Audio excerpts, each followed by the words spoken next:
How does the study of traits help us understand personality? The trait perspective answers this question. It uses descriptive techniques to classify characteristic patterns of behaviors in people. Gordon Allport, Raymond Cattell, and Heinz Eysenck, who were all Neo-Freudians, expanded upon this perspective. Gordon Allport believed that the childhood experiences of patients were nowhere near as important as current experiences. He studied individuals' personalities and believed they were all unique. Because of this, he could not create general strategies to test on all of his patients. Raymond Cattell created 16 core personality dimensions, or factors, all of which can be measured through interviewing the patient.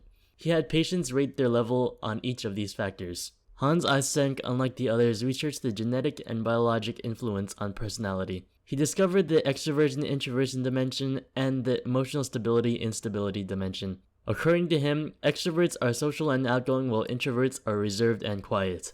The Big Five is 5 factors that researchers believe can describe an individual's personality. These 5 traits are agreeableness, conscientiousness, emotional stability, extroversion, and openness. These traits can also predict events that can happen later on in life. For example, an individual who scores high on extroversion, openness, and emotional stability may move on to become a therapist. The trait theory studies the human personality. It explains that traits are stable, differ across individuals, and affect behavior. Extroversion and introversion are both traits. Psychologists present different factors between social cognitive perspective, like Alba Bandera shows his interactive theory that was said to believe that we learn by observing and modeling the behavior of other people and having that behavior rewarded and reinforced. Another psychologist by the name of Martin Seligman surged helplessness early in his career before turning to optimism, and since then has been a primary component to positive psychology.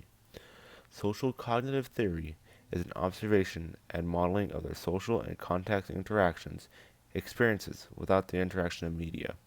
They do not model the behavior but replicate it by a sequence of events by replicating it from the action of others and is capable of choosing the replicant of the model. The positive psychology movement is a scientific study of the strengths that enable individuals and communities to thrive, founded on the belief that people want to lead meaningful lives and just enhance their lives overall. Positive psychology affects each individual person in different ways when it comes to happiness, such as financial income or physical exercise. Optimism is when optimistic people approach problems from a position of empowerment.